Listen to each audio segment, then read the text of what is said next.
Welcome back to Background Historian. Tonight we will explore the mystical and curious aspects of the Christian Crusades during the Middle Ages. Please kick back, get a nice beverage or snack, or begin to doze off if that's how you're feeling. Please consider subscribing if you enjoy this content and want to see more daily videos to put you to sleep. I'm very grateful for your support and couldn't do it without you guys. Without further ado, let's hop into the Crusades. Before the thunder of hooves echoed across the Levant, before the clash of armor and the banners raised in solemn procession, the world of the late 11th century stirred quietly. Europe was fractured yet awakening. Kingdoms had begun to consolidate. Lords held sway over vast territories. And the Church, immense and powerful, stood as the moral and spiritual center of life for millions. In the West, Latin Christendom was ruled by papal authority. In the East, the Byzantine Empire, once mighty and still proud, preserved the legacy of Rome while navigating the encroachments of new powers. Across the Mediterranean, in lands known to Europeans as the Holy Land, great cities flourished. Jerusalem, sacred to three faiths, stood at the center. The Fatimid Caliphate governed the area, but power shifted often. In the broader Islamic world, the Seljuk Turks were emerging as a dominant force, pressing toward Anatolia and threatening Byzantium's borders. Tensions flared not only from religious differences, but from political ambitions, trade disputes, and the instability of a shifting medieval world. Though people across Christendom and Islam had traded, negotiated, and even lived side by side for centuries, moments of conflict had begun to grow. It was in this simmering world that a spark was struck. In 1095, Pope Urban II stood before a crowd at the Council of Clermont in France. His voice, carried by clergy and chroniclers, called for something unprecedented, a holy war, a journey of armed pilgrimage, to reclaim the lands of Christendom in the East. Jerusalem, the city where Christ had lived, died, and been resurrected, must be restored to Christian control, he urged. The Pope promised spiritual rewards, sins forgiven, eternal life for those who died in battle. An appeal to the nobility's sense of honor, duty, and salvation. His words rippled across Europe. Knights, peasants, merchants, monks, all stirred by faith, hope, desperation, or ambition, took up the cross. The First Crusade had begun. But this crusade would not be fought by kings. It was the nobles, adventurers, and thousands of commoners who would make the journey eastward, wearing crosses sewn onto their garments. The march would span years and cross mountains, deserts, and rivers, confronting not only Muslim armies, but starvation, disease, and betrayal. As the banners were raised and crosses stitched onto tunics, a movement of remarkable scale unfolded. The First Crusade was not a single army, but many separate contingents led by powerful lords. Among them were Raymond IV of Toulouse, a seasoned and pious noble, Godfrey of Bouillon, a Duke of Lorraine, Bohemond of Taranto, a Norman prince from southern Italy, and others with ambition, faith, or something in between. But before their armies could set foot in Anatolia, another wave had already gone ahead. This was the People's Crusade, a loosely organized and deeply devout force led by a charismatic preacher known as Peter the Hermit. Inspired by Urban's call, Peter gathered thousands of poor peasants, armed not with steel but with desperation and fervor. They traveled early in 1096, cutting through Europe, often begging or looting for supplies. Tragically, their movement quickly devolved into chaos. Along their route through the Rhineland, anti-Jewish pogroms erupted, communities in cities like Worms, Mainz, and Cologne were attacked, their members slaughtered by mobs who saw no difference between non-Christians in Jerusalem and those in their own cities. When the People's Crusade reached Byzantine lands, the Emperor Alexios I, wary but diplomatic, ferried them across the Bosporus into Anatolia. There, they met their end. Lacking discipline and strategy, they were crushed by Seljuk Turkish forces near Nicaea. This failed vanguard, however, would be followed by the real armies. By late 1096, the organized noble-led contingents reached Constantinople. Relations with Emperor Alexios were tense. The Byzantines hoped the Crusaders would help recover lands and hand them back to the empire. The Crusaders, on the other hand, were unsure about the emperor's loyalty and intentions. Nonetheless, Alexios provisioned them and helped them across to Anatolia. The First Crusade's real war had begun. Their first major siege was Nicaea, a stronghold of the Seljuk Turks. After weeks of battle, the city surrendered, not to the Crusaders, but to the Byzantines, who had secretly negotiated its return. The Latin knights felt betrayed. As they marched deeper into Anatolia, the heat, disease, and scarcity of food began to take a toll. Many died not from the sword but from thirst and hunger. Yet their resolve held. In Dorylaeum, they won a decisive battle against the Turks by coordinating their forces under pressure, an early sign of what their combined strength could achieve. By 1097, they approached Ansh, one of the most heavily fortified cities in the region. Its siege lasted over 8 months. Disease ran rampant. Supplies were scarce. Yet the Crusaders, driven by faith and stubborn endurance, pressed on. Inside the city, starvation was just as severe. Eventually, through the treachery of a local guard, the Crusaders scaled the walls and took Ansh. But the victory was short-lived. Within days, a large Muslim army led by Kerboga of Mosul arrived and surrounded the city. The Crusaders, now trapped themselves, teetered on the edge of annihilation. What followed was both miracle and myth. A monk named Peter Bartholomew claimed to have found the Holy Lance, the spear that pierced Christ's side. This relic reinvigorated the soldiers. Whether real or imagined, the hope it inspired turned the tide. In a desperate breakout, the Crusaders defeated Kerboga's army and held Ansh. Months passed before they continued south, toward Jerusalem. By the summer of 1099, the battered remnants of the First Crusade arrived at the Holy City's gates. They had traveled for years across thousands of miles, surviving disease, battle, betrayal, and starvation. Now, Jerusalem stood before them. The city was under Fatimid control. A siege began. Water was scarce. The sun unrelenting. But the Crusaders constructed siege towers, filled the moat, and stormed the walls. On July 15, 1099, they breached the city. What followed was horror. In one of the most brutal massacres of the medieval age, the Crusaders slaughtered thousands of inhabitants, Muslim, Jewish, even Eastern Christian. The streets of Jerusalem, chroniclers claimed, ran red with blood. Some sources, like those from Raymond of Aguilas, describe the blood as rising to the ankles or bridles of horses. While likely exaggerated, the violence was real and widespread. Churches were looted, mosques desecrated. Fires raged. And in the aftermath, the Crusaders gathered in the Church of the Holy Sepulchre, weeping in prayer, believing they had fulfilled a divine mission. They had taken the Holy City, but at what cost? The First Crusade was over, but this was only the beginning. As the dust of battle settled over Jerusalem in the summer of 1099, the victorious Crusaders turned their attention to governance.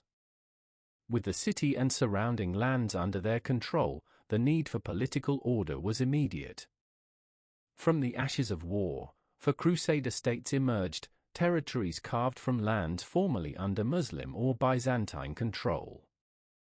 These became the Latin Christian foothold in the East. The Kingdom of Jerusalem, the crown jewel, established with Godfrey of Bouillon elected as a defender of the Holy Sepulchre. Though he refused the title of king out of reverence for Christ, his successor, Baldwin I, took the royal title and began consolidating power in the region. To the north, the county of Edessa had already been founded during the First Crusade, when Baldwin of Bouillon split from the main army and established control over the city. The Principality of Anch was claimed by Bohemond of Taranto, who defied Byzantine expectations and declared it his own, despite swearing oaths to return it to the empire. This breach would strain Latin-Byzantine relations for years. And finally, the county of Tripoli, which would be established a few years later after extended military campaigns along the Mediterranean coast. Though these Crusader states were bastions of Western Christianity, they were not self-sufficient. They were outnumbered, far from home, and surrounded by sometimes hostile powers. To survive, they required constant reinforcements from Europe, military support, and delicate diplomacy. Interestingly, in the years following the First Crusade, there were long stretches of coexistence. Trade between Christians and Muslims resumed. Some Latin lords even formed alliances with Muslim emirs to fend off other rivals. In cities like Acre and Tyre, Muslim merchants, Christian pilgrims, and Jewish scholars could sometimes be found in the same marketplace. But underneath the surface, tension remained. Back in Europe, news of Jerusalem's capture inspired generations of pilgrims and would-be warriors to journey eastward. Some hoped to defend the Holy Land. Others sought wealth, land, or adventure. Pilgrimage became a spiritual practice with militarized undertones. In the East, Muslim powers began to regroup. While the First Crusade had succeeded largely due to the disunity of the Muslim world, that would not last forever. Ambitious leaders rose, among them Zengi, a Turkish Atabeg with eyes set on uniting the Muslim factions and repelling the Franks. In 1144, Zengi struck a devastating blow. He launched a campaign against the northernmost Crusader state, the county of Edessa, and seized its capital city. The fall of Edessa sent shockwaves through Christendom. For the first time, a Crusader state had been lost. Panic spread among the Christian nobility of the East, and desperate envoys were dispatched to the courts of Europe to plead for aid. Their message was simple: the Holy Land, and all that had been gained, was now at risk. The stage was set for a new crusade. The fall of Edessa in 1144 sent tremors through the Christian world. For nearly 50 years, the Crusader states had stood as symbols of Western triumph and divine favor. But now, with the loss of Edessa, that illusion had shattered. The Muslim world, once divided, was beginning to unify. And the West, stirred once more by papal urgency, would rally again. In 1145, Pope Eugenius III issued a formal call for a second crusade. His appeal was carried to the people by the fiery words of Bernard of Clairvaux, a respected Cistercian monk and one of the most influential preachers of the 12th century. He framed the crusade not merely as a military venture, but as a sacred mission, both penitential and redemptive. Participation was not only encouraged, it was expected. This time, kings themselves would take up the cross. King Louis VII of France was among the first to respond, motivated by a mix of religious devotion and a desire to strengthen his legacy. His wife, Eleanor of Aquitaine, one of the most powerful women of the era, would accompany him. Soon after, Conrad III of Germany, the Holy Roman Emperor, also committed to the cause. It marked the first time reigning monarchs led a crusade together. But from the beginning, the Second Crusade was marked by misfortune. The German army marched first, but their journey through Byzantine territory was fraught with distrust. The Byzantines, now wary after Bohemond's seizure of Anch decades earlier, saw the arrival of yet another Western army with suspicion. Conrad's army, poorly supplied and overly ambitious, suffered from hunger, disease, and frequent ambushes in the harsh terrain of Anatolia. By the time they reached the city of Dorylaeum, the remnants of his force were decimated by Turkish attacks. What had once been an imperial army was reduced to a shattered remnant. Louis VII's French army fared little better. They too endured treacherous mountain passes, scorching heat, and constant harassment by Seljuk forces. Miscommunication and poor military coordination plagued their efforts. When the French finally arrived in the Holy Land in 1148, they were in no shape to wage a meaningful campaign. At a council in Acre, the leaders of the crusade debated their next move. Instead of focusing on Edessa, which was nearly impossible to reclaim, they turned their attention south, to Damascus, a rich and strategically located Muslim city that had at times allied with the Crusader states. This decision would prove catastrophic. In July of 1148, the Crusader forces launched the siege of Damascus. But the city was far more fortified and better defended than expected. Supplies ran low. The siege plan faltered. Within days, the Christian army was forced to retreat in disgrace.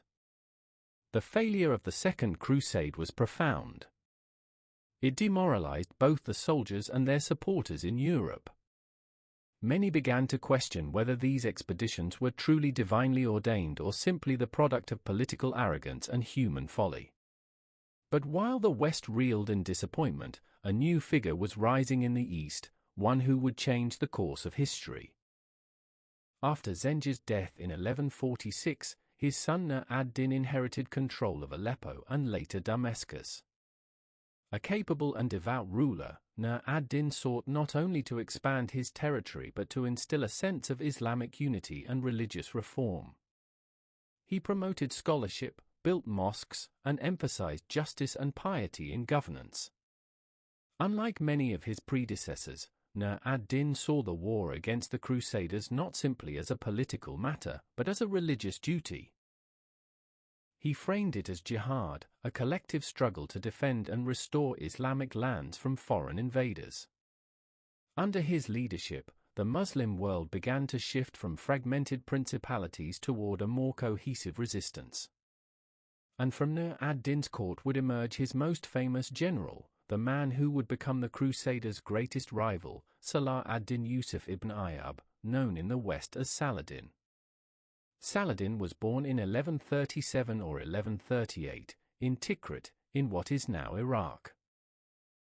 He was of Kurdish descent, and his early years were spent in the courts and military service of powerful Islamic leaders.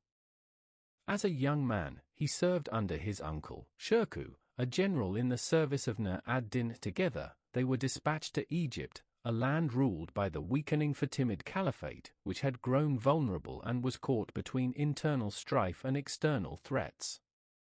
In 1169, after a series of military maneuvers and power plays, Saladin was appointed vizier of Egypt. Though nominally still under Fatimid rule, real power now rested in his hands.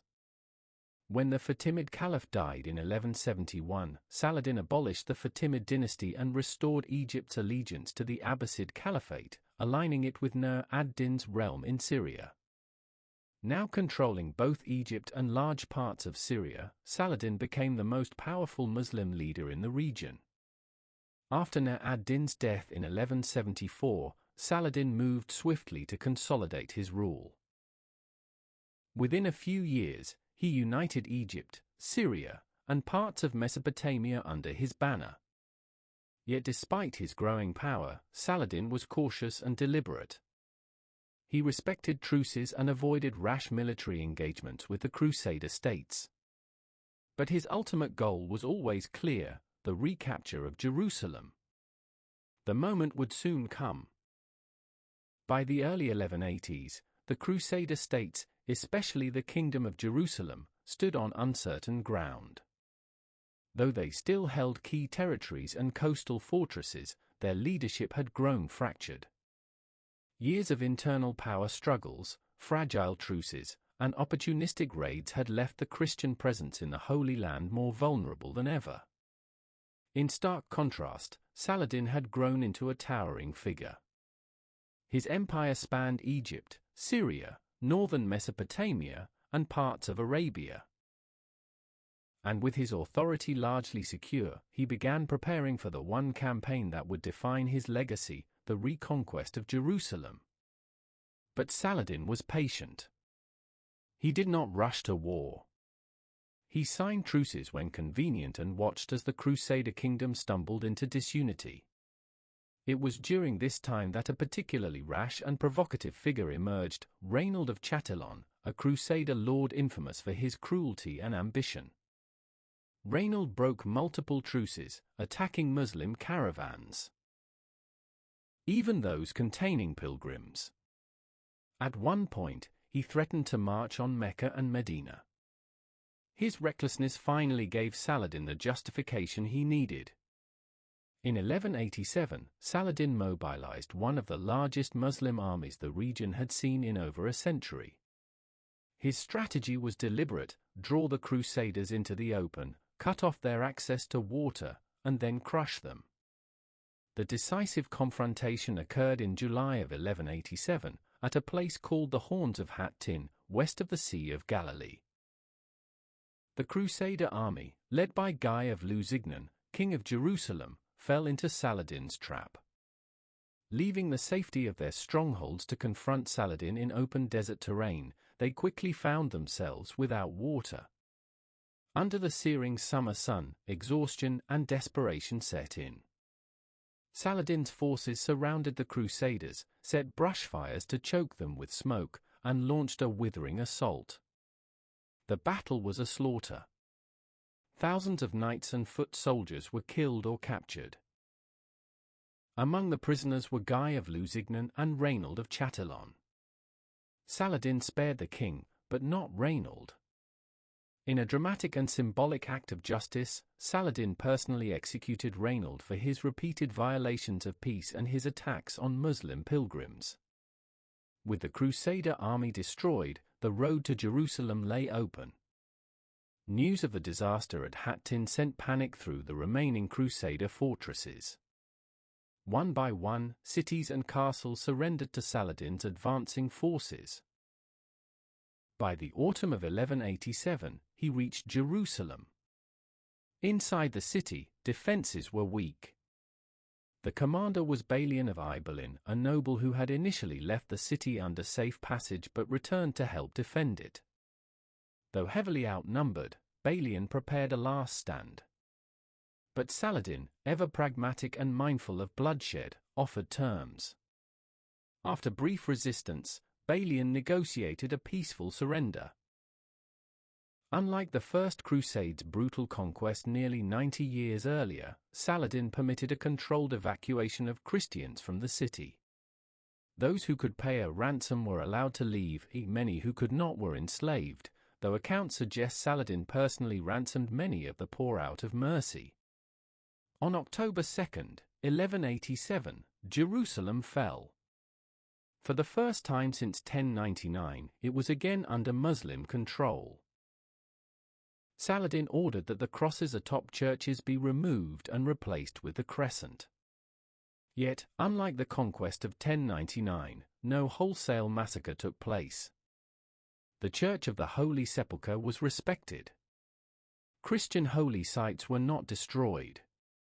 It was a moral and symbolic victory for the Muslim world. And for Christendom, it was a wound so deep that it could not be ignored. News of Jerusalem's fall reached Europe like a thunderclap. The response was immediate and immense. It would become known as the Third Crusade, and it would draw into the Holy Land some of the most legendary rulers of the medieval world. Richard I of England, known as Richard the Lionheart, a brilliant warrior with a reputation for bravery and strategic brilliance. Philip II of France, a shrewd and calculating monarch, less enamored with crusading glory than with political advantage. Frederick I Barbarossa, the Holy Roman Emperor, a man in his 60s but still formidable and revered across Europe. Each took the cross and began preparations for what was hoped to be a final reckoning. Frederick Barbarossa led his army overland through Eastern Europe and into Anatolia, but tragedy struck before he ever reached the Levant. In 1190, while crossing a river in present-day Turkey, he drowned. His death caused his army to disband and return home in confusion. Philip II and Richard I travelled by sea. They stopped in Sicily, where Richard's sister was being held by the local king, and then in Cyprus, where Richard seized the island after a dispute with its ruler. It would become a vital staging ground for future crusades. By 1191, Richard had arrived in the Holy Land.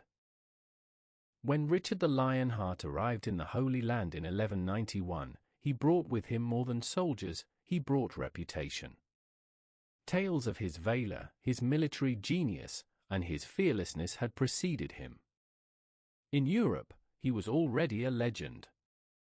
In the Levant, he would become a formidable adversary, one whom even Saladin came to respect. Richard's first major campaign began not at Jerusalem, but at the port city of Acre. The city had been under siege by crusaders for nearly 2 years when Richard landed. Disease had decimated the Christian camp. Morale was low. But Richard immediately took command and changed the tone of the siege. He implemented strict discipline, orchestrated a naval blockade, and coordinated an aggressive assault. By July 1191, Acre fell. It was a victory, but a bitter one. Following the surrender, negotiations stalled over prisoner exchanges. In a decision that would haunt his legacy, Richard ordered the execution of approximately 2,700 Muslim prisoners, soldiers, civilians, and nobles alike, claiming that Saladin had failed to uphold the terms. In retaliation, Saladin had his own captives executed. The cycle of cruelty resumed. Yet even amid the horrors of war, a mutual admiration began to grow between the two men. Though they never met face to face, envoys and letters passed between Richard and Saladin regularly. Saladin once offered Richard his own physician when the English king fell ill. Richard, in turn, praised Saladin's honor and mercy, despite their bitter conflict. Richard's next move was to march along the coast toward Jaffa, a key port city near Jerusalem. Saladin's forces shadowed the Crusaders closely, striking from the flanks but never fully engaging. This culminated in the Battle of Arsuf in September 1191. Saladin launched a full assault as Richard's forces approached the city.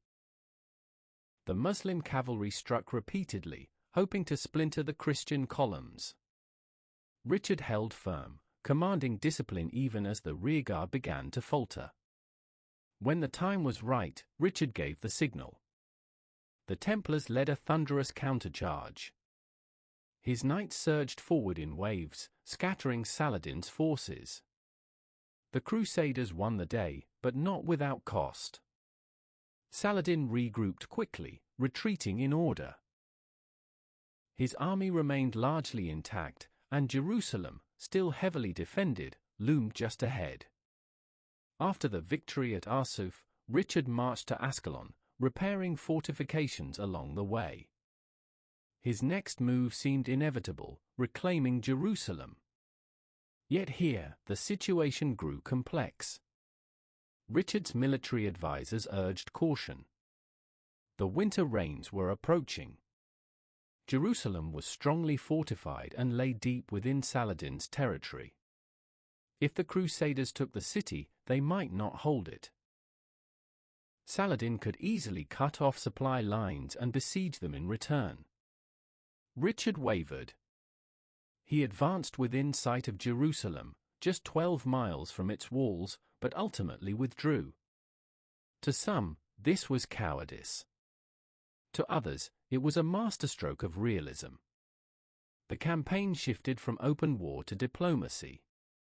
Throughout 1192, Richard recaptured Jaffa, survived a surprise assault by Saladin, and even helped defend the city in a dramatic and personal battle. fighting in the streets with sword in hand. But he was also under pressure. Back in England, his brother John was scheming for power. Richard knew he could not remain in the Holy Land forever. In September 1192, Richard and Saladin agreed to a truce, known as the Treaty of Jaffa. The terms were modest but meaningful. Jerusalem would remain under Muslim control. Christian pilgrims would be allowed to visit the Holy City freely and without harm. The Crusaders would retain control of a narrow coastal strip, including Jaffa and Acre. A 3-year truce would be observed by both sides.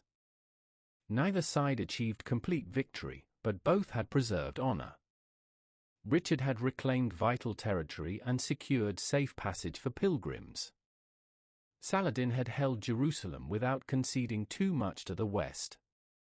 In October 1192, Richard boarded a ship and began his journey home. He never returned to the Holy Land. Saladin, exhausted by war, died less than a year later in March 1193, at the age of 55. He was buried in Damascus, and legend says that only a few gold coins remained in his treasury. He had given much of his wealth to the poor. His legacy would endure not only as a brilliant strategist but as a man of principle and restraint, admired even by his enemies. With the departure of Richard the Lionheart and the death of Saladin, the Third Crusade came to an uneasy close. Though Jerusalem remained under Muslim control, access for Christian pilgrims had been secured, and the Latin presence in the Holy Land was partially restored. But the balance of power had clearly shifted. The once unified Christian momentum that had surged in the First Crusade now began to fragment. Still, the crusading spirit had not faded. Across Europe, popes, kings, and nobles continued to call for renewed expeditions, not just for Jerusalem, but increasingly for power, politics, and profit. And so began the age of the later Crusades, an era marked not by triumph, but by confusion, division, and the ultimate unraveling of the Crusader project. In 1198, Pope Innocent III called for a new crusade, this one aimed once again at reclaiming Jerusalem. But the path taken by the Crusaders would lead not to the Holy Land, but to Constantinople, the capital of the Christian Byzantine Empire. It was a detour that would change the course of history. The Fourth Crusade began with logistical problems. The Crusaders had arranged for transport with Venetian ships, but far fewer volunteers arrived than expected, leaving them deeply in debt to the Republic of Venice. The Venetians, ever pragmatic, offered an alternative. The Crusaders could repay their debt by attacking Zara, a Christian city on the Dalmatian coast, which had rebelled against Venetian control. Reluctantly, the Crusaders agreed, and in 1202, they besieged and sacked Zara, a Catholic city. This act of Christian-on-Christian violence scandalized Europe, and Pope Innocent III excommunicated the entire army. But the path of corruption continued. Soon after, the Crusaders were approached by a Byzantine prince, Alexios Angelos, the son of a deposed emperor, who promised money, troops, and support for the crusade if they helped him retake the throne in Constantinople. The Crusaders agreed. In 1203, they sailed to Constantinople, breached its walls, and restored Alexios to power. But when he failed to deliver on his promises, tensions rose. In April 1204, the Crusaders sacked Constantinople. It was one of the most devastating episodes of medieval warfare. The sack of Constantinople was brutal. Churches were looted, priceless relics stolen or destroyed. The great Hagia Sophia, once the heart of Eastern Christendom, was desecrated. Latin soldiers crowned one of their own as emperor of a new Latin empire. This event shattered relations between Eastern Orthodox and Western Catholic Christians, an irreparable divide that still resonates today. And Jerusalem? It remained untouched. The Fifth Crusade tried to strike at Islam indirectly by attacking Egypt, which was seen as the economic heart of the Muslim world. Crusaders captured the city of Damietta in 1219 but refused a peace offer that would have restored Jerusalem in exchange for withdrawal. The campaign stalled, and ultimately, they were forced to retreat. Ironically, it was the Sixth Crusade, led by the excommunicated Holy Roman Emperor Frederick II, that secured one of the few real successes. Frederick II, a brilliant yet controversial figure, negotiated directly with the Ayyubid Sultan Al-Kamil. In 1229, through diplomacy rather than warfare, Frederick secured Christian control of Jerusalem, along with Bethlehem and Nazareth, in exchange for a 10-year truce. But Jerusalem remained vulnerable. 10 years later, it would fall again. Louis IX of France, later canonized as Saint Louis, launched the Seventh Crusade with noble intentions and enormous personal resources. He too believed Egypt was the key. In 1249, he captured Damietta with relative ease. But disaster followed. At the Battle of Al-Mansura, the Crusaders were ambushed, their forces overwhelmed. Louis himself was captured and later ransomed for a huge sum. The campaign ended in retreat, humiliation, and further erosion of Christian power in the East. Yet Louis would try again.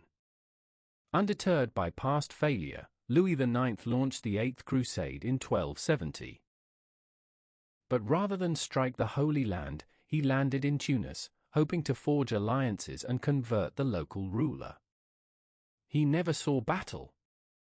Disease swept through the Crusader camp, and Louis died on the shores of North Africa, his final words reportedly, "Jerusalem. Jerusalem." His death marked the symbolic end of the great crusading monarchs. The Ninth Crusade, led by Prince Edward of England, the future Edward I, was a minor expedition by comparison. Though he won a few small victories, he lacked the forces or the momentum to change the course of history. By the late 13th century, the Mamluks, a powerful military dynasty in Egypt, had risen to dominance. They were disciplined, united, and determined to crush what remained of the Latin Christian presence. One by one, the Crusader strongholds fell. In 1291, the final blow came. The city of Acre, the last major Crusader port in the Levant, was besieged by the Mamluk Sultan Al-Ashraf Khalil. The assault was devastating. The walls were breached, the knights overwhelmed, and the city was burned and destroyed. Survivors fled by sea.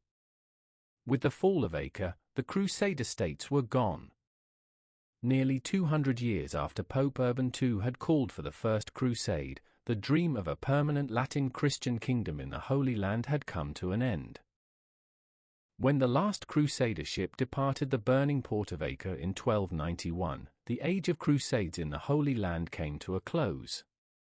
But the echoes of those 2 centuries, or of battles, alliances, betrayals, miracles, and massacres, have never truly faded. For the people of medieval Europe and the Middle East, the Crusades were not just wars. They were stories, sermons, relics, and rumors. They were woven into liturgies, written into chronicles, and etched into the collective imagination of generations.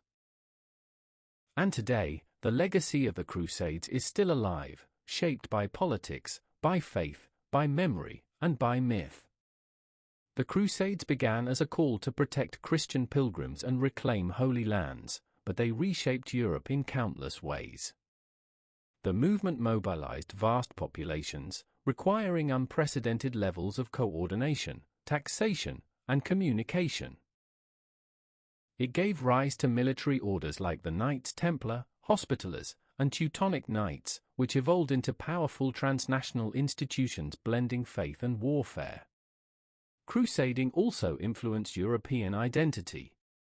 Though internal rivalries remained, the idea of a united Christendom fighting under a single cross, Latin Christianity against Islam, became a defining cultural narrative. This mindset would echo into later centuries of colonial expansion and missionary zeal. Economically, the Crusades opened new trade routes between East and West. Italian city-states like Venice and Genoa profited enormously by transporting troops and goods.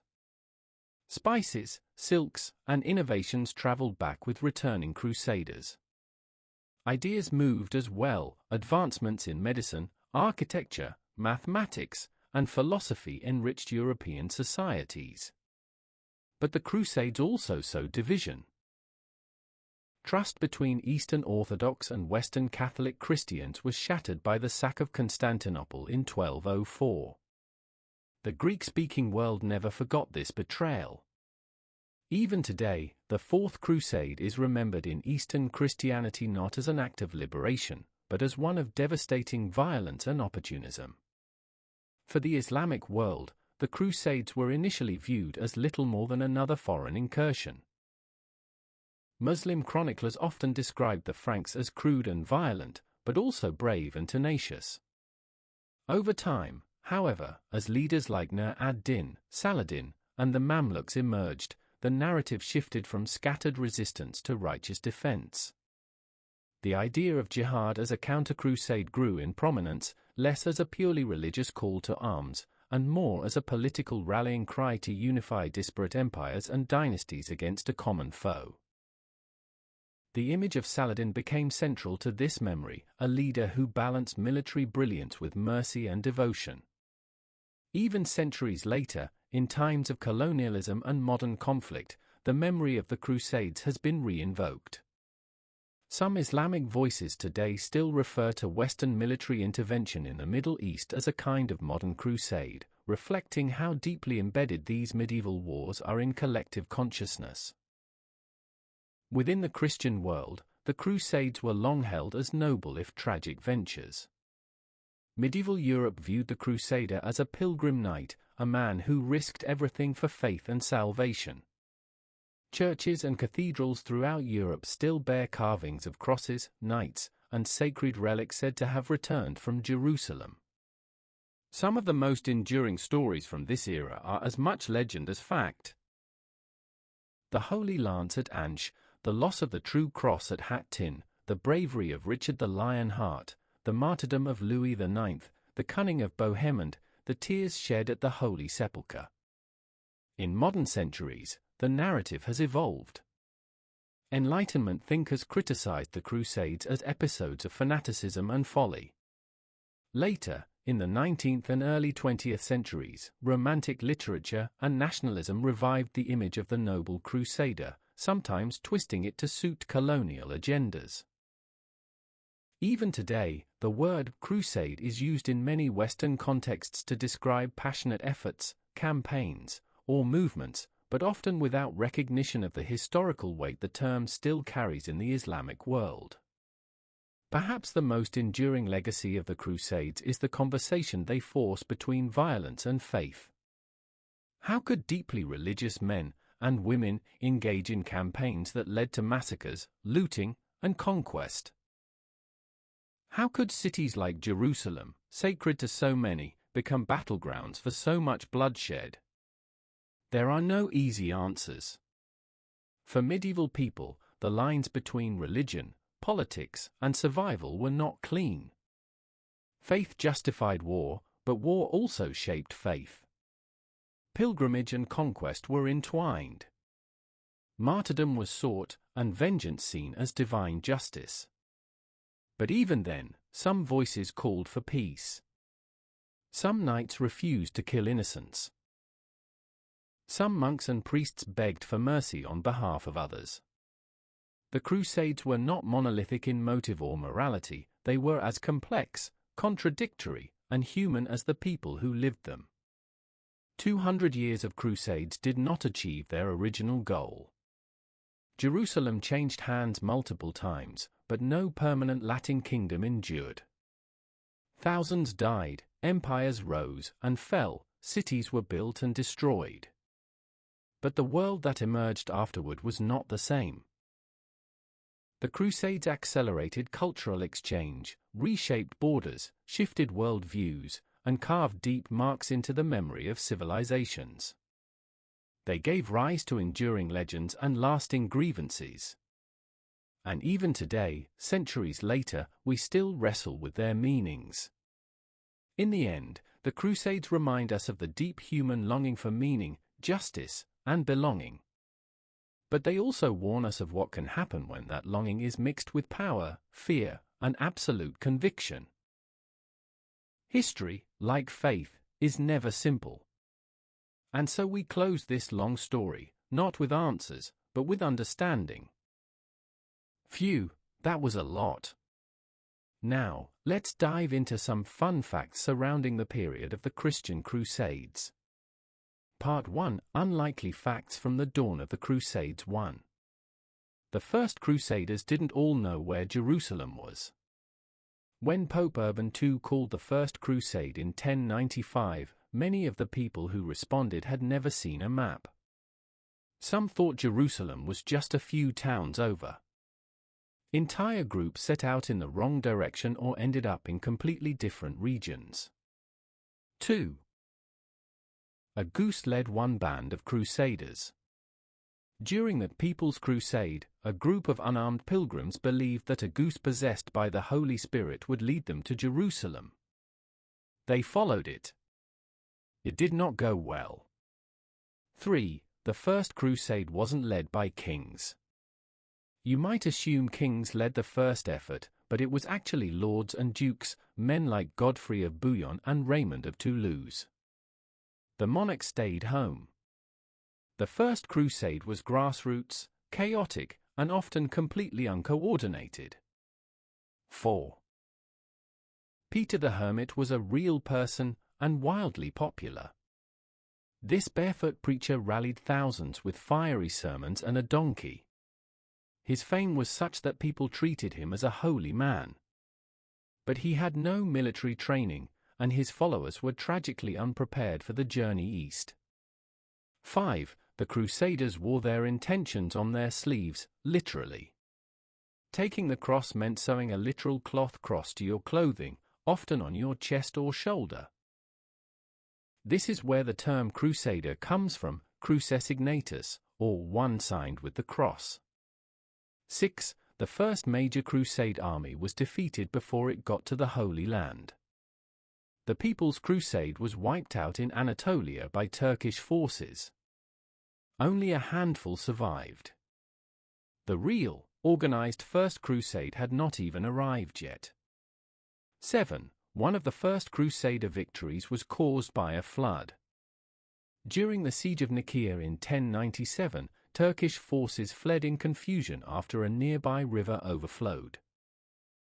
Crusaders took this as divine intervention. Weather was often seen as a sign from God. 8. Crusaders had no idea what to eat. In the Holy Land, European diets were out of place. Crusaders encountered lemons, rice, sesame, and strange new spices. Some disliked the unfamiliar tastes, others brought them back home, changing European cuisine forever. 9. The Crusaders mistook a meteor shower for a sign from God. At Ange, during a moment of despair, a meteor shower lit up the sky. Crusaders saw it as a heavenly sign. They fought with renewed vigor the next day. 10. They claimed to find the Holy Lance, buried under a church floor. A peasant monk named Peter Bartholomew claimed he had a vision showing where the lance that pierced Christ was hidden. Crusaders dug under a church in Anche and found it. Many believed it was real, though historians today are skeptical.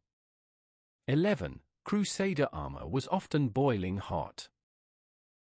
In the Middle Eastern sun, wearing chainmail or plate was miserable. Some knights passed out or fainted from heat exhaustion. Others removed their helmets in battle just to breathe. 12. They brought relics back in bulk. From splinters of the true cross to bones claimed to be saints, Crusaders returned with relics, real or fabricated. churches across Europe suddenly claimed to possess pieces of Jerusalem itself. 13. Not all Crusaders were European. While most were from Western Europe, there were Armenian, Syrian, and even North African Christians who joined the Crusades. It was a far more diverse world than many assume. 14. The first king of Jerusalem refused to wear a crown.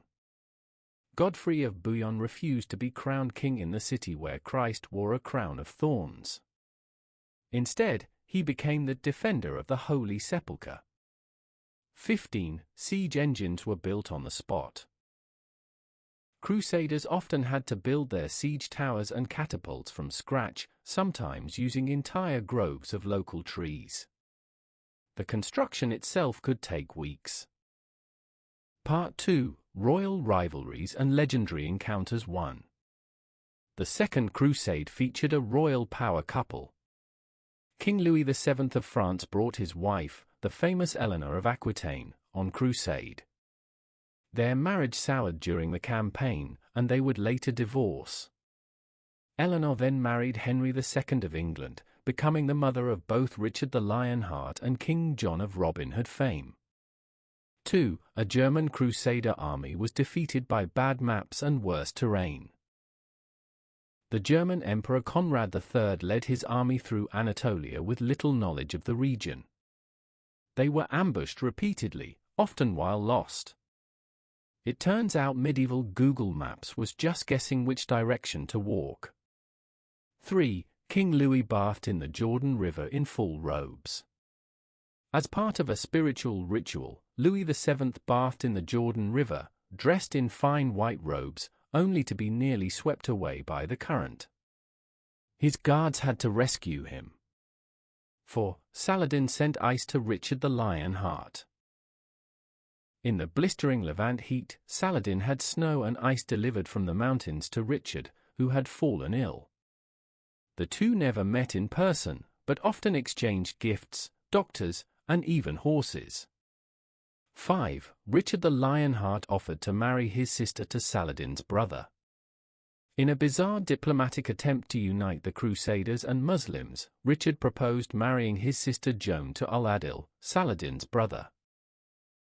The plan fell apart, partly because Joan refused to marry a Muslim, and also because it was politically absurd.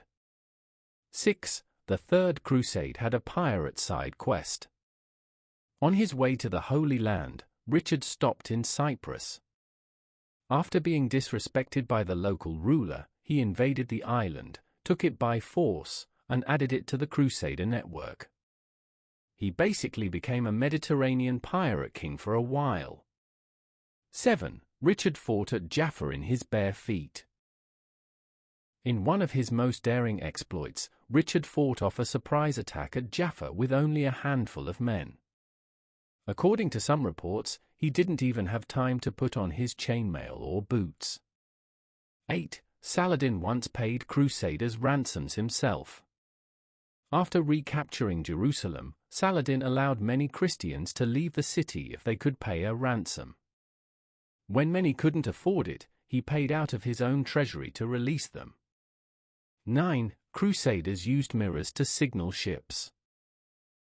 When coordinating with fleets along the coast, Crusaders sometimes used polished metal mirrors to send reflected light signals, an early form of long-distance communication. 10. The True Cross went missing. At the Battle of Hattin in 1187, the Crusaders carried what they believed to be the true cross, the actual cross on which Jesus had been crucified. Saladin captured it, and it was never seen again. Some believe it was destroyed. Others think it was hidden. 11. Crusader castles were basically super fortresses. Castles like Crac des Chevaliers were built with concentric walls, hidden tunnels, and sophisticated cisterns. They could survive sieges for months, or even years. 12. Knights played dice and chess in the midst of war. Even in sieges, knights often passed time playing dice games, chess, and composing poetry. One famous poem written by a crusader describes missing his wife and enjoying lemon water more than wine. 13. Crusaders sent "Wish You Were Here" letters. Some literate knights sent letters home describing the Holy Land in detail, including descriptions of palm trees, spices, and animals like crocodiles and leopards. These became popular reading back in Europe. 14. Pilgrims and crusaders didn't always get along. Not everyone who traveled to the Holy Land was there to fight. Some were peaceful pilgrims who got caught in the middle of crusader politics and warfare. Tension sometimes arose between the two groups. 15. The Battle of Arsuf was decided by a glorious charge. In 1191, Richard's knights were ordered to hold formation under attack for hours. When he finally gave the order to charge, they smashed Saladin's lines in a thunderous wave of hooves, steel, and banners. Part 3. Crusades Gone Sideways, Relics, Riots, and Ridiculous Campaigns 1. The Fourth Crusade never reached the Holy Land. Though launched to reclaim Jerusalem, the Fourth Crusade got sidetracked, badly. The Crusaders ran out of money and agreed to attack the Christian city of Zara for the Venetians to repay their debt.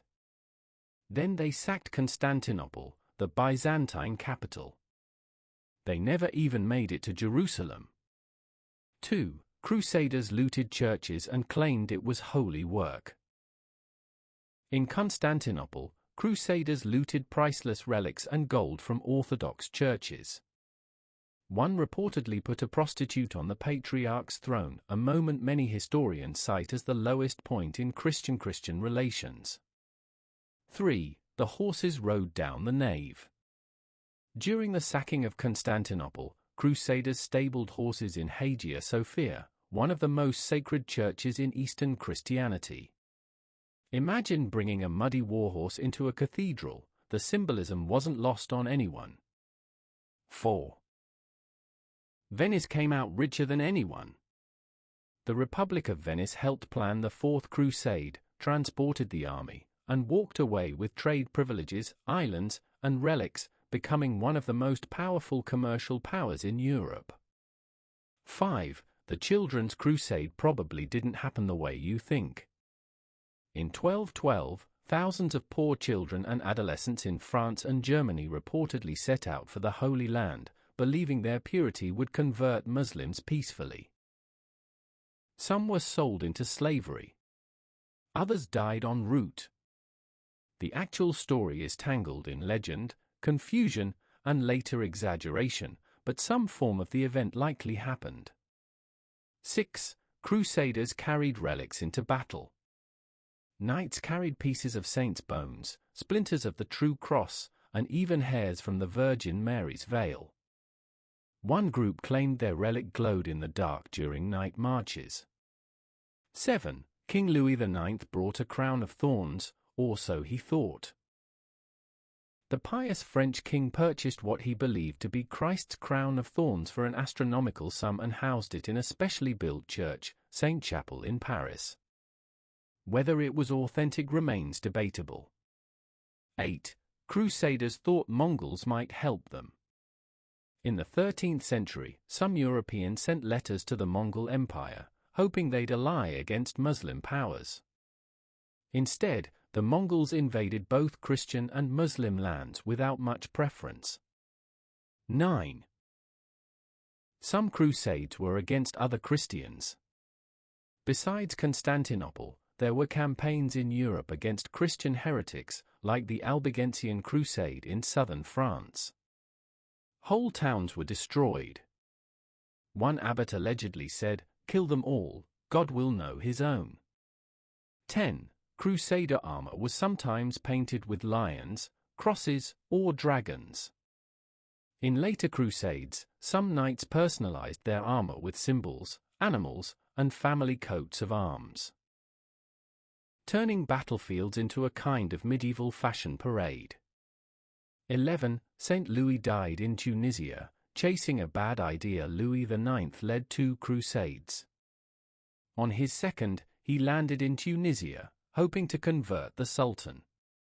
Instead, disease wiped out his army. He died of illness under a burning sun, reportedly whispering a Jerusalem with his final breath. 12. Some crusaders had their teeth filed or capped in gold. Noble knights, especially in the 13th century, began to adopt visual flares. Jeweled hilts, decorative armor, and even filed teeth to look more fearsome in battle. Intimidation was part of the strategy. 13. Crusaders used secret tunnels. In cities like Acre and Tyre, defenders dug tunnels underneath siege towers, lit fires beneath them, and collapsed the structures by weakening the foundations. Medieval warfare was creative. 14. There were mini-crusades in the Baltic. Not all crusades went to the Middle East. The Northern or Baltic Crusades targeted pagans in Eastern Europe, especially in what is now Latvia, Lithuania, and Estonia. These campaigns lasted well into the 14th century. 15. Some crusaders thought Prester John would appear. Prester John was a mythical Christian king believed to rule a rich land in the east, maybe Ethiopia, India, or beyond. Crusaders hoped he'd come to aid them. He never showed up because he never existed.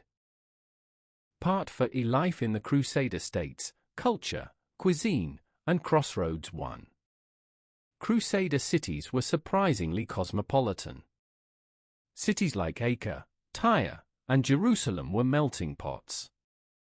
You could hear Arabic, Latin, Greek, Armenian, and Syriac in the streets. Christians, Muslims, and Jews all lived and traded there, sometimes in uneasy peace, sometimes in genuine cooperation. 2. The Crusaders adopted local fashion. Heavy European wool was unbearable in Middle Eastern heat. Over time, Crusaders started wearing light linen robes, turbans, and sandals. Some even adopted local grooming habits like shaving or oiling their beards. 3. Spices became a sensation. Black pepper, cinnamon, cumin, and saffron, many of these were introduced or popularized in Europe thanks to trade with the East during and after the Crusades. It forever changed European cooking. 4. Sugar was treated like a medicine. In the 12th century, sugar was so new and expensive that European physicians used it in medicinal recipes, not desserts. Crusaders brought back both sugar cane and the knowledge to cultivate it. 5. Crusaders were shocked by local hygiene. Muslim cities had public baths, sewage systems, and routines for cleanliness. European crusaders found this alien and impressive. Some wrote admiringly about soap and scented oils. 6. Castles in the East were huge and high-tech. The Crusader states boasted massive fortresses like Crac des Chevaliers, built with concentric defensive walls, moats, drawbridges, and secret passageways. Some had running water, latrines, and advanced ventilation systems. 7. Medieval hospitals were common in the East. Hospitaller knights ran multi-room hospitals with separate wards for diseases, surgeries, and mental illness. These facilities were among the most advanced of their time and inspired changes in European healthcare. 8. Crusaders used carrier pigeons. Long before email, carrier pigeons were used for battlefield communication, especially by Muslim forces. Crusaders often tried to intercept them. 9. Latin and Arabic mixed into new languages. In the Crusader states, languages blended. Some knights spoke Franglish versions of Arabic and French to get by in markets or in diplomacy. Translators were everywhere. 10. Glasswork and pottery were eye-opening. Europeans were amazed by Middle Eastern glassmaking and ceramics. Many returned home with brightly colored bowls, mosaic lamps, or stained glass, which influenced European design. 11. Food was sometimes traded even during war.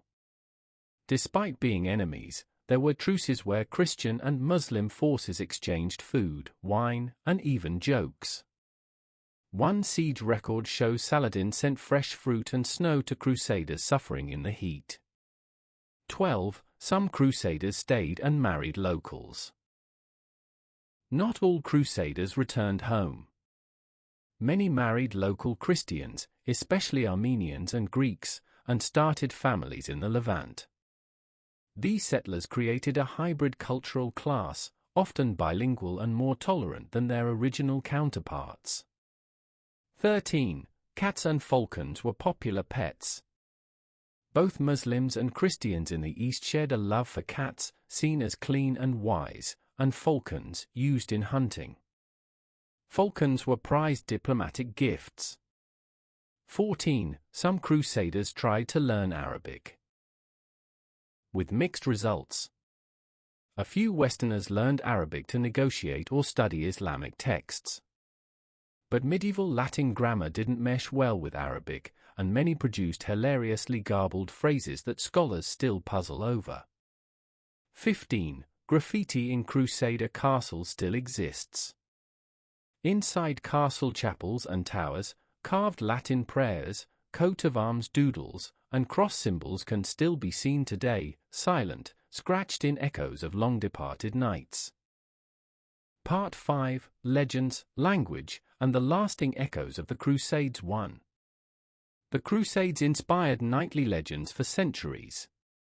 Long after the actual wars ended, stories of brave Crusader knights, enchanted relics, and chivalrous duels filled medieval romances. Many of these were wildly exaggerated, or completely made up. 2. Richard the Lionheart became a pop culture hero. Though he only spent 6 months in England during his reign, Richard I became a symbol of heroic kingship, appearing in ballads, plays, and later even Robin Hood stories as the noble king returning from crusade. 3. Saladin was admired by Europeans, even in defeat. Saladin became one of the rare Muslim figures respected and admired in European literature. Medieval writers described him as wise, honorable, and merciful, sometimes depicting him as more noble than the Christian kings he faced. 4. The word crusade didn't exist at first. The term crusade wasn't used until centuries after the First Crusade. The original Latin term was iter, journey, or peregrinatio, pilgrimage. Crusade comes from the French croisade, meaning the marked with the cross. 5. Taking the cross was a legal status. Once someone took the cross, they had legal protections in Europe, debt collections were paused, property couldn't be seized, and they were granted indulgences. Some people abused this to escape legal troubles. 6. Assassin comes from a crusader enemy. The word assassin originates from the Hashishin, a secretive sect of Ismaili Muslims known for dramatic political killings. Crusaders encountered them in Syria and brought the term westward, though heavily distorted. 7. Crusader coins featured Arabic script. In places like the Kingdom of Jerusalem, some coins had Arabic writing alongside Christian symbols. It was a practical compromise to help them circulate in local markets. 8. There was a Crusader Game of Thrones moment. In the 12th century Kingdom of Jerusalem, a power struggle involving Baldwin IV, the leper king, his sister Sibylla, and multiple royal claimants played out in dramatic fashion. Plots, poisoned successions, and betrayals made it a real-life medieval soap opera. 9. The Crusades created a tourism industry. After the First Crusade, pilgrimage tourism exploded. Inns, relic vendors, and food stalls appeared along the routes to the Holy Land. Some cities, like Venice, became rich from ferrying pilgrims and knights. 10. Medieval people thought crusade ships could be blown across the sea by prayer. Some chroniclers believed that prayers at sea could summon favorable winds, helping Crusader fleets reach the Holy Land faster. Pilgrimage and miracle were often blended. 11. Crusader grails and lost treasures fueled medieval mysticism. Many legendary lost items, like the Holy Grail or the Ark of the Covenant, were rumored to have been discovered or transported during the Crusades. This gave rise to entire genres of mythical tales and treasure hunts. 12. Some European towns still hold Crusade festivals. In parts of Spain, France, and Malta, towns host costume parades and mock battles reenacting Crusader history. Some date back centuries and combine religious, cultural, and theatrical traditions. 13. Knight Templar conspiracy theories began early. After the Templars were disbanded in the early 1300s, rumors spread that they had secret knowledge or hidden relics. These stories, true or not, laid the foundation for modern conspiracy theories and thrillers like the Da Vinci Code. 14. The Crusades live on in language. Terms like crusade, crossroads, infidel, and holy war still echo in modern language, though often without historical awareness. The word crusader is still used in sports teams, comic books, and branding. 15. The Crusades never fully ended, in memory. Though the military campaigns ended in 1291, the idea of crusading remained. It influenced Renaissance politics, colonialism, and even the rhetoric of some modern conflicts. The Crusades were over, but their story never really stopped. We will now explore a day in the life of a soldier in the Christian Crusades. Sit back and imagine yourself in the scene I am about to present. The sky begins to pale over the eastern horizon. A soft rustle stirs through the dry grass as the first rays of sun rise over the stone walls of a Crusader outpost near the town of Ascalon. The Mediterranean Sea murmurs in the distance, far beyond the hills and palm groves. The night watch changes, and another day begins in the life of a Crusader. He awakens not to alarm or trumpet, but to habit. The knight, let us call him Sir Gervase, is a man of about 35. A Norman by birth, he took the cross nearly a decade ago and stayed behind after the Third Crusade to help defend the Holy Land. His hair is sun-bleached. His arms, once pale, are tanned and scarred from years beneath the Levantine sun. He rises from a straw-stuffed mattress laid upon a wooden frame. His armor is stacked carefully beside him. Chainmail glints in the dim light, a hauberk of interlocked iron rings, worn over a padded tunic called a gambeson. There is no rush to don it just yet. Not unless there's a threat nearby. He begins the morning with prayer. In a chapel carved into the eastern wall of the fort, a few of his fellow knights are already gathered. The chapel is small, but it holds a crucifix, a chalice, and a handful of sacred relics. Perhaps a finger bone of a saint, or a splinter of the true cross, so they believe. The chaplain leads a brief liturgy. Latin phrases echo softly in the stone chamber. Pater noster, qui es in caelis. Afterward, Sir Gervase eats. Breakfast is modest. Flatbread, olives, dried dates. A cup of watered wine. Fresh food is rare unless there's a supply caravan. Much of what they eat has been traded with nearby Arab Christian communities or grown within the castle gardens. After the meal, the day's routine begins. Sir Gervase joins a weapons drill in the courtyard. Squires bring out wooden practice swords. Shields are raised and lowered in time with shouted commands. The air fills with the clatter of wood and iron. The knights are not preparing for a grand battle today, but routine is survival. The Saracen scouts are always watching.